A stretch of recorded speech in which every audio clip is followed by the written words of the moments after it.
Mare, ano? Ayun si Imelda, oh. Tapos, alam mo ba, bali-balita dito, uto-uto yung babaeng yan. Paano mo naman nasabi, Mare? Paano ko nasabi, Mare? Papatunayan ko sa'yo. Manood ka. Sis, wala naman akong pampuhunan dito sa lecheng gulayan na to. Sa kanya ako huhut-hut ng pampuhunan. Ang galing mo talaga mag-isip, Mare. Sige nga. Ah, Susan, magkano dito sa patatas? Huy, Imelda, kamusta na? Diyan, 35 lang ang 1 kilo. Sige, 2 kilo. Pero alam mo, Imelda, chinichismis ka dito sa bayan natin.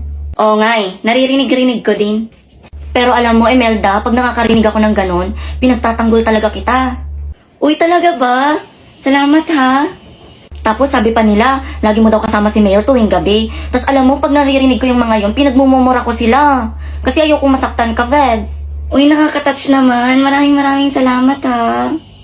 Imelda, pwede bang favor? Pwede bang makautang ako sa'yo? Wala na kasi akong pampuhunan dito sa gulayan eh. Ah, sure. Oo naman. Wait lang, andito yun eh. O, diba? Sabi ko sa'yo. Ang galing mo talaga, Mare. Pabalato ha. Ayun, nakuha ko na, Mare. Sige, akin na, Mare. Eto oh.